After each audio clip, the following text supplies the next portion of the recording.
Hello, everyone. I hope you've had a really good day, whether you've been at school or at home like me. I hope that some of the activities that I've set for you have been fun. And if you've done your own thing, that's absolutely fine. Remember, there's loads and loads of activities in the home learning packs that we sent back, and they should take you a good couple of weeks. You can do them in any order you like at all, and you don't have to do everything that's in there. You can pick and choose. If you've got big brothers and sisters, you may want to join in with what they're doing or get some ideas from them as well. But I will still post ideas on our dojo page if you run out of things to do in the home learning pack, or if you just want to try something different. So I started my day with PE with Joe Wicks, the body coach, as I'm sure lots of you did. It was a really good way to start the day. I did do the crazy frog routine, but I don't think it's uploaded. So I might try again tomorrow. We'll keep fingers crossed that it works tomorrow. And then from there, we did some writing here at home. We had a snack, then we did some creative stuff. We played with Play-Doh and Lego and built some buildings. Then we had lunch, and then we did some maths after lunch. And then we played outdoors and we're discovering things in our garden, like we were planting seeds, and we've got a little river out the back, so we were able to play in there, which was lovely. So I hope that some of you managed to spend a little bit of time outside as well, given that it was nice and sunny today. I am going to read a little bit of Matilda to you all. We are up to the chapter Miss Honey's Cottage. Now, because Dojo only lets me record for 8 minutes and I've already spent 2 minutes talking, I might have to do it in a couple of videos, okay? But we'll see how far we get. So this is Miss Honey's Cottage. Miss Honey joined Matilda outside the school gates, and the two of them walked in silence through the village high street. They passed the greengrocer with his window full of apples and oranges, and the butcher with bloody lumps of meat on display and naked chickens hanging up, and the small bank and the grocery store and the electrical shop.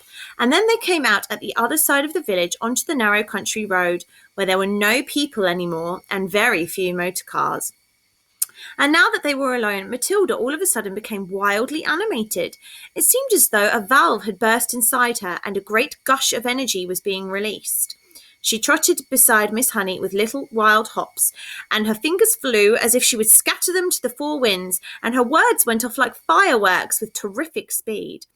It was Miss Honey this, and Miss Honey that, and Miss Honey, I do honestly feel I could move almost anything in the world, not just tipping over glasses and little things like that. I feel I could topple tables and chairs, Miss Honey. Even when people are sitting in the chairs, I think I could push them over, and bigger things too, much bigger things than tables and chairs. I only have to take a moment to get my eyes strong, and then I can push it out. This strongness at anything at all, so long as I am staring at it hard enough.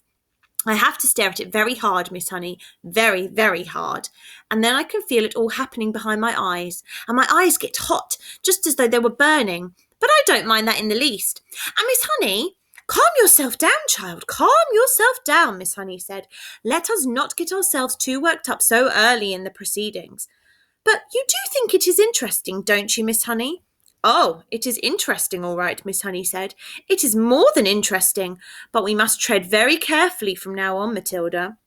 Why must we tread carefully, Miss Honey? Because we are playing with mysterious forces, my child, that we know nothing about. I do not think they are evil. They may be good. They may even be divine. But whether they are or not, let us handle them carefully. These were wise words from a wise old bird, but Matilda was too steamed up to see it that way. I don't see why we have to be so careful, she said, still hopping about. I am trying to explain to you, Miss Honey said patiently, that we are dealing with the unknown. It is an unexplainable thing. The right word for it is a phenomenon. It is a phenomenon. Am I a phenomenon? Matilda asked. It is quite possible that you are, Miss Honey said, but I'd rather you didn't think about yourself as anything in particular at the moment. What I thought we might do is explore this phenomenon a little further, just the two of us together, but making sure we take things very carefully all the time. You want me to do some more of it then, Miss Honey? That is what I am tempted to suggest, Miss Honey said cautiously. Goody good, Matilda said. I myself, Miss Honey said, am probably far more bowled over by what you did than you are, and I am trying to find some reasonable explanation. Such as what? Matilda asked.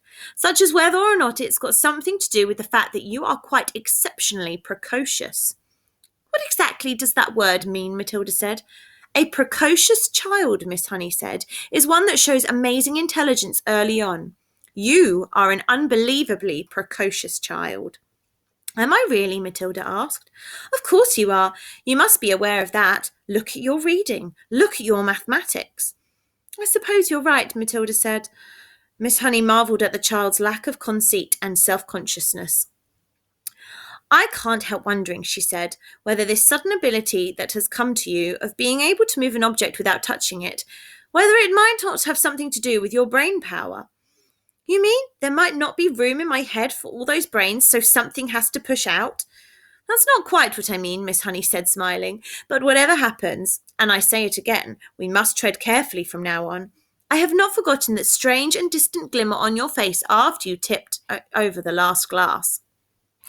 Do you think doing it could actually hurt me? Is that what you're thinking, Miss Honey? It made you feel pretty peculiar, didn't it? It made me feel lovely, Matilda said. For a moment or two I was flying past the stars on silver wings. I told you that. And shall I tell you something else, Miss Honey? It was easier the second time. Much, much easier. I think it's like anything else. The more you practice it, the easier it gets. Miss Honey was walking slowly so that the small child could keep up with her without trotting too fast, and it was very peaceful out there on the narrow road now that the village was behind them. It was one of those golden autumn afternoons, and there were blackberries and splashes of old man's beards in the hedges, and the hawthorn berries were ripening scarlet for the birds when the cold winter came along. There were tall trees here and there on either side, oak and sycamore and ash, and occasionally a sweet chestnut. Miss Honey, wishing to change the subject for the moment, gave the names of all these to Matilda and taught her how to recognise them by the shape of their leaves and the pattern of the bark on their trunks. Matilda took all this in and stored the knowledge away carefully in her mind. Then came finally to a gap in the hedge on the left-hand side in the road where there was a 5-barred gate. This way, Miss Honey said, and she opened the gate and led Matilda through and closed it again. I'm going to pause there and read the next bit in the next video.